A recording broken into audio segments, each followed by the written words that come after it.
జాతీయ గ్రామీణ ఉపాధి హామీ పథకాన్ని మరి గాంధీ పేరు మార్చడంపై కూడా రాష్ట్ర వ్యాప్తంగా ఇటు కాంగ్రెస్ నిరసన కూడా పిలుపునిచ్చింది. మరి ఒకవైపు ఏఐసిసి నేతలు కూడా మరి గాంధీ పేరును యథావిధిగా కొనసాగించాలని కూడా చెప్తున్నారు. మరి ఇదే విషయంపై ఇటు కేంద్ర రాష్ట్ర ప్రభుత్వాల మధ్య మాత్రం ఇటు భేదాభిప్రాయాలు అయితే వ్యక్తం అవుతున్నాయి. కొద్దిసేపటి క్రితమే ఇటు కేంద్ర మంత్రి కిషన్ రెడ్డి కూడా కామెంట్ చేశారు. ఏ ప్రభుత్వం అయినా ఏర్పడినప్పుడు కామన్గా పేర్లు మారుస్తారు, కానీ అమలు మాత్రం సంస్కరణ దిశగా వెళ్ళాలి తప్ప ఎక్కడ కూడా మేము ఈ యొక్క జాతీయ గ్రామీణ ఉపాధి హామీ పథకం పేరులో మరి జీ రామ్జీ పేరు పెట్టాము, మరి దీనిలో అమలు మాత్రం ముఖ్యంగా చూస్తామని కూడా ఆయన చెప్పడం జరిగింది. మరి ఇదే విషయంపై మనతో మాట్లాడేందుకు మాజీ ఎంపీ హనుమంతరావు ఉన్నారు, వాళ్ళతో మాట్లాడదాం. కొద్దిసేపటి క్రితం ఇటు కేంద్ర మంత్రి కిషన్ రెడ్డి మాట్లాడుతూ ప్రభుత్వాలు మారినప్పుడు పేర్లు మారుస్తాం, పేర్లు మార్చడం ముఖ్యం కాదు, ఆ అమలు పథకం యొక్క అమలు ముఖ్యం కదా అని ఆయన అంటుండు.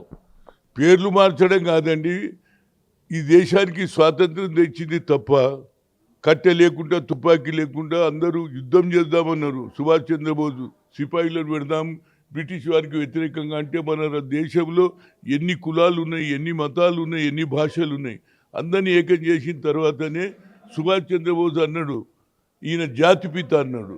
మరి అలాంటి జాతిపితకు అవమానం జరుగుతుంటే మేము ఎట్లుకుంటామండి? పేర్లు ఎందుకు తీయాలి? ఎందుకు తీయవచ్చింది? రేపు నరేంద్ర మోడీ పని కూడా ఇదే అవుతుంది, రేపు కిషన్ రెడ్డి పని కూడా ఇదే అవుతుంది. పేర్లు ఏదన్నా మంచి పని జరుగుతుంది దాన్ని కొనసాగించాలి, దాన్ని ఇంకా ఇంప్రూవ్ చేయాలి. అంతేగాని మేము పేర్లు మారుస్తున్నాం ఎందుకు మార్చవచ్చు? మీరు అన్నారుగా సబ్కా సాత్ సబ్కా వికాస్ అన్నారు. ఏడున్నది వికాస్? కేవలం మీ ఏడైతే బీజేపీ ఆడనే వికాస్ ఉంది. మిగతా రాష్ట్రాలలో అది కర్ణాటక కావచ్చు, తెలంగాణ కావచ్చు, అదేవిధంగా హిమాచల్ కావచ్చు. కనుక అక్కడ ఏమి లేదు. వేరే ప్రభుత్వాలు ఉంటే దానికి వ్యతిరేకంగా చేయాలి, మళ్ళీ ఆ ప్రభుత్వంలో ఆక్రమించుకోవాలనే ప్రయత్నం జరుగుతుంది. ఎందుకు చేయవచ్చు? మహాత్మా గాంధీ ఏం తప్పు నాకు ఒకటి చెప్పాను, మహాత్మా గాంధీ ఏం తప్పు చేసిండు? సౌత్ ఆఫ్రికాలో మంచి లాయర్ కోట్ల రూపాయలు సంపాదించిన దేశంలో నల్లది ఏది తెల్లదాని మీద అన్యాయం జరుగుతుందని వచ్చిండు స్వాతంత్రం తెచ్చిండా లేదా? జాతిపితకు అవమానం చేస్తే మేము ఎట్లుకుంటామండి? మొన్నటి వరకు ఈ దేశానికి మొట్టమొదటి ప్రధానమంత్రిని పండిట్ జవహర్లాల్ నెహ్రూ అవమానం చేస్తారు. ఆ తర్వాత బాబాసాహెబ్ అంబేద్కర్ ఈ దేశానికి ఆయనను అవమానం, ఇక గాంధీ కూడా అవమానం చేస్తున్నారు. కనుక ఈ అవమానాలు బంద్ చేసి మహాత్మా గాంధీ ఏమన్నాడు? గ్రామ స్వరాజ్యం వచ్చినప్పుడే నిజమైన స్వాతంత్రం, గ్రామ స్వరాజ్యం రావాలన్నాడు. దాన్ని తెచ్చింది సోనియా గాంధీ, మన్మోహన్ సింగ్. దాన్ని మీరు ఎందుకు పేరు మార్చుతున్నారని మేము అడుగుతుంటే మేము అవే ఇస్తాం. ఏమి ఇస్తారు మీరు? అప్పుడు ఫుల్ ప్లెడ్జ్గా డబ్బులు వచ్చేది రోజ్గార్ యోజనకు. ఇప్పుడు ఏమవుతుంది? 60 ఏళ్ళట 40 ఏళ్ళట. అది కూడా గ్రామ సభలు పెట్టుకుందు మేము ఏ పని చెయ్యాలి, ఏం చేస్తే మనకు గ్రామానికి లాభమని గ్రామ సభల్లో నిర్ణయమైన.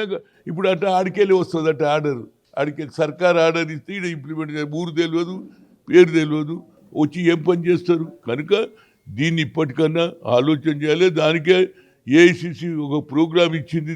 దాని మీద ఎన్ఎస్ఏలు ఏది యూపీలో చేస్తే, వారణాసిలో చేస్తే కార్యకర్తలు కొట్టడం జరిగింది, తన్నడం జరిగింది. ఇది మానుకోమని రిక్వెస్ట్ చేస్తుంది. గతంలో వాల్మీకి అంబేద్కర్ ఆవాస్ యోజన పేరు కూడా తమ ప్రారంభించినప్పుడు తర్వాత వచ్చిన గవర్నమెంట్ చేంజ్ చేసింది, ఇప్పుడు పేరు మారిస్తే ఏమవుతుంది అంటున్నాడు. అరే మహాత్మా గాంధీకి డిఫరెంట్ ఉన్నదండి. మహాత్మా గాంధీ జాతిపిత. నువ్వేడు ఉంటుంటివి, స్వాతంత్రం లేకుండా నువ్వు ఏడు ఉంటుంటివి. మీ నరేంద్ర మోడీ ఏడుంటుండే? నరేంద్ర మోడీ పార్టీ వాళ్ళు ఎవరైతే ఆర్ఎస్ఎస్ వాళ్ళే మహాత్మా గాంధీని చంపారు. మళ్ళీ ఇదో కొత్త తప్పు చేస్తున్నారు. ఇది ఊరు చేస్తాము. తప్పనిసరిగా మహాత్మా గాంధీని ఎవరు చంపారు చెప్పు? ఆర్ఎస్ఎస్ వాళ్ళు చంపిరా లేదా? నాథురామ్ గోడ్సే చంపిడా లేదా? ఎవరి ఆశతో చెప్పిండ్రు? మేము ఇప్పటిదానికి ఎందుకు మహాత్మా గాంధీకి చంపిండ్రని చెప్పాము. కనుక మీరు ఇట్లా తీసేస్తే మేము ఊర్లో చెప్తాము. నాథురామ్ గోడ్సేని చంపిండు, ఇప్పుడు మహాత్మా గాంధీని కూడా పక్కకు పెడుతుందని ఊర్లలో ప్రచారం చేస్తే ఎట్లా ఓట్లు తీసుకుంటుందో నేను కూడా చూస్తాను. గతంలో ఉపాధి హామీ పథకంలో దళారులు కానీ కింది స్థాయి రాజకీయ నాయకులు కూడా పెద్ద ఎత్తున కూడా దోచుకున్నారు. ఇప్పుడు అంతా కూడా డిజిటలైజ్ చేస్తున్నాం, మొత్తం అంత సంస్కరణలు తీసుకొస్తున్నాం అని కేంద్ర మంత్రి అంటారు. అదే 2 రోజులలో తెలుస్తుందా? కిందే తెచ్చినా మీద ప్రూవ్ ఏమన్నా మీ దగ్గర? దళాలీలు ఇప్పుడు లేరా మీ దాంట్లో? దళాలీలు దేశాన్ని దోచుకున్నటువంటి బ్యాంకులను దోచుకున్న వాళ్ళని మీ పార్టీలో తీసుకో. మీరేం మాట్లాడతారా బాబు? కేసు నడిచింది మీ పార్టీలో పోగానే కేసు ఆగిపోయింది. మీరు దళాలు ఏం దళాలు రా బాబు? మీరు బ్యాంకును ముంచారు. సిబిఐ ఎంక్వైరీ జరుగుతుంటే మీ పార్టీలో కలవంగానే వాడు నేరస్తుడు సత్య హరిశ్చంద్ర. మీరా చెప్పేది మీద అన్నీ చెప్పే మాటలు కేవలం ఇక్కడి వరకే. నిజంగా నీకు చిత్తశుద్ధి ఉంటే ఏదైతే రాష్ట్రంలో 42% బీసీలకు కావాలని ఎన్ని రోజుల నుంచి చెప్తారు, దాన్ని తీసుకుపోవాలని మా రేవంత్ రెడ్డి గారు ఎందుకు తీసుకుపోవు? ఆడనే ఈడొచ్చి ఒక స్టేట్మెంట్లు ఇస్తాడు. ఆయన స్టేట్మెంట్లో కాదు బాబు, నిజంగా ప్రజలకు సేవ చేస్తే మళ్ళోసారి గెలుస్తావు. నువ్వు ఇవే మాటలు మాట్లాడితే నెక్స్ట్ ఎలక్షన్లో నీ పని అయిపోయినట్టే. నువ్వు అనుకుంటున్నావు ఏదో ఆర్ఎస్ఎస్, అరే మా వాళ్ళు కూడా తయారైన సేవాదళం ఉంది, యూత్ కాంగ్రెస్, ఎన్ఎస్ఏ.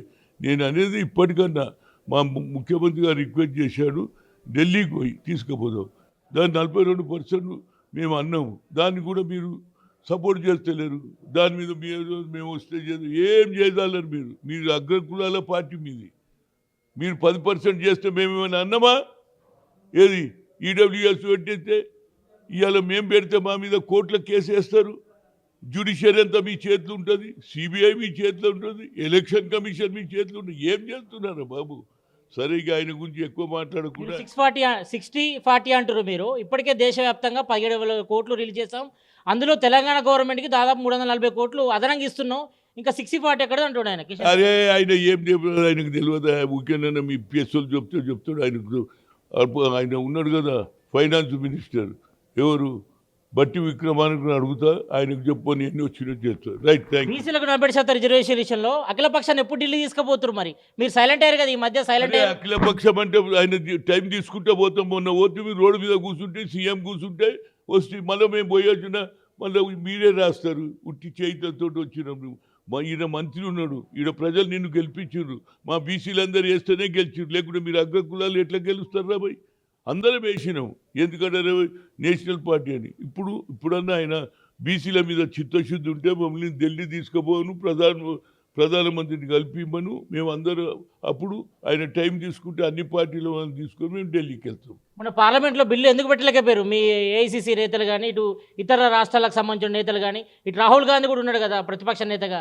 ఎందుకు పెట్టలే బిల్లు? ఎందుకు పెట్టలే మీరు ప్రైవేట్ బిల్లు? మీరు అదే చెప్తున్నారు. నాకు అడిగిన క్వశ్చన్ మరి ఆయన ఎందుకు తోలుకపోలేదు? నువ్వు అది చెప్పు. ప్రతిపక్షం మేము అడగదాన్ని ప్రైవేట్ బిల్లు పెట్టేందుకు మేము తయారు చేస్తున్నాము. మరి మీరు ఏడో ఒక అడుగు ముందుకేస్తలేరు. మీకు ఏంటంటే చిత్తశుద్ధి లేదు బీసీల మీద.